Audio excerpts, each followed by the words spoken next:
Entenda uma coisa, crise mal gerida é mais danosa do que recuperação judicial bem conduzida. Então, se a empresa ainda tem geração de caixa operacional, ou seja, ela consegue gerar caixa suficiente para pagar a operação, folha de pagamento, despesas fixas e variáveis, CMV dela é saudável, e se o que está acontecendo é que no momento ela só não consegue pagar o endividamento. Se ela tem carteira ativa de clientes, tem margem ajustável, existe aí uma grande possibilidade de uma reestruturação. Se vai ser judicial ou extrajudicial, tem que colocar na mesa e decidir. Ambas podem funcionar, tanto a judicial quanto a extrajudicial.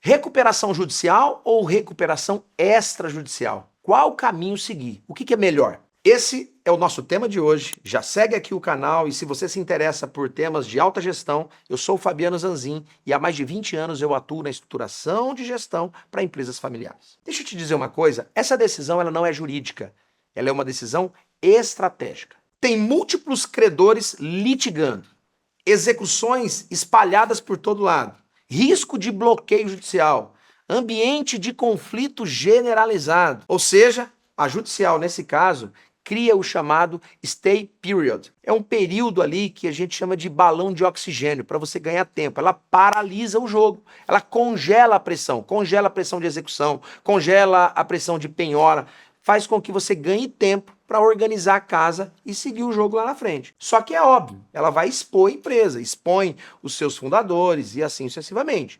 Então você escolhe a recuperação judicial nesse caso. Quando escolher pela extrajudicial?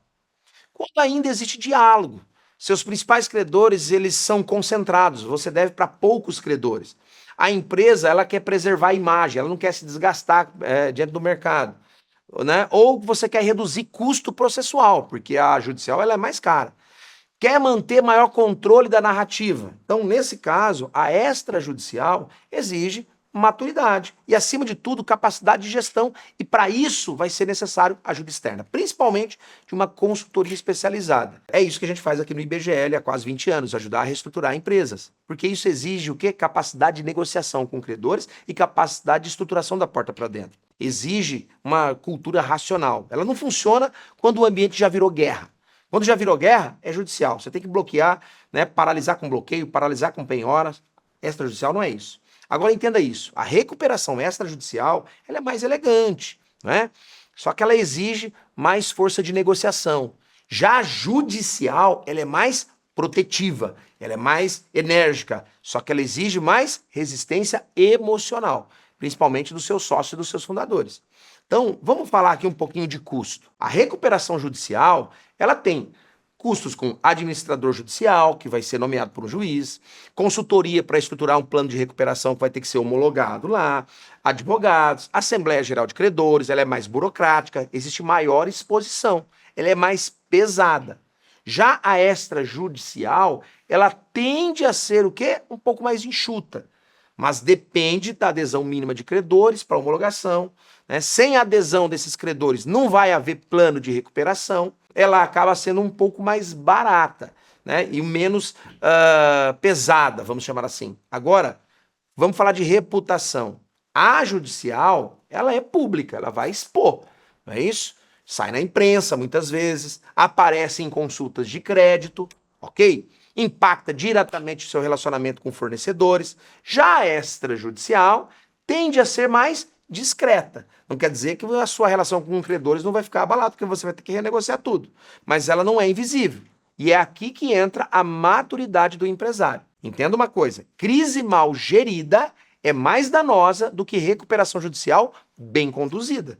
Então, nesse ponto, eu prefiro partir para uma judicial mais estruturada do que uma extrajudicial sem muita gestão. Agora, o ponto mais importante, né, acerca de qual escolher, depende de 3 fatores. Vamos lá. Primeiro fator, grau de conflito com credores. Vai depender da voracidade dos credores e o quanto eles estão dispostos a negociar com você. Segundo fator, nível de urgência de bloqueios e execuções e penhoras. Então, às vezes, já está chegando penhora, já está chegando bloqueio, né, indisponibilidade de bens. Terceiro fator, viabilidade real da operação. O quanto essa empresa tem um bom modelo de negócio e se tudo que ela precisa realmente é só fôlego e prazo. Então, se a empresa ainda tem geração de caixa operacional, ou seja, ela consegue gerar caixa suficiente para pagar a operação, folha de pagamento, despesas fixas e variáveis, CMV dela é saudável e se o que está acontecendo é que no momento ela só não consegue pagar o endividamento.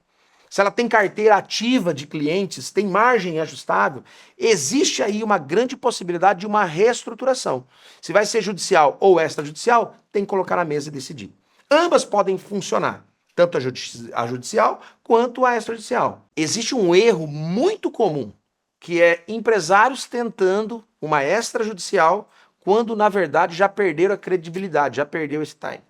E outros tentando entrar com uma judicial quando, na verdade, poderiam ter negociado com todo o seu hall de credores. Ou seja, timing é tudo nesse ponto, pessoal. Recuperação, gente, não é apenas instrumento jurídico. Ela é instrumento de gestão de crise.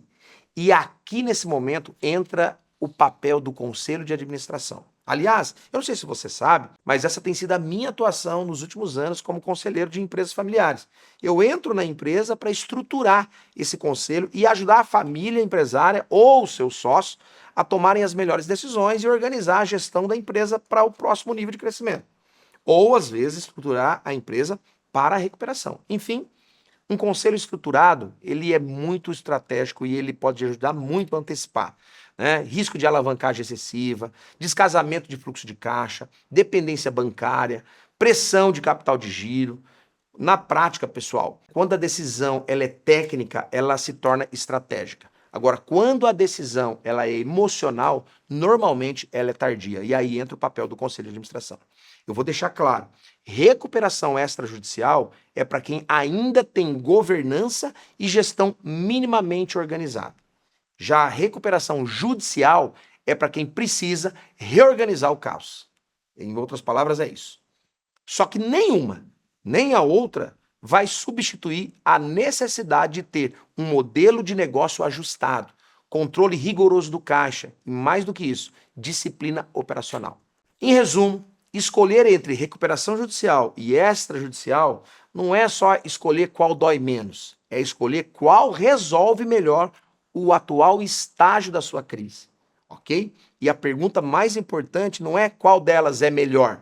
A pergunta mais importante que você deve fazer é: a minha empresa ainda é viável? Porque se for viável, recuperação é a ferramenta, seja ela judicial ou extrajudicial. Agora, se não for viável, aí é só adiar, o fim dessa empresa. No próximo vídeo, eu vou mostrar para vocês quais são os sinais que indicam se a sua empresa está entrando na zona de recuperação ou não. E quanto antes você identificar esses riscos, maior é a chance de você decidir com estratégia e não no desespero. Eu sou o Fabiano Zanzin e eu ajudo empresas familiares a estruturar os seus processos de gestão para o próximo período de crescimento ou de estruturação.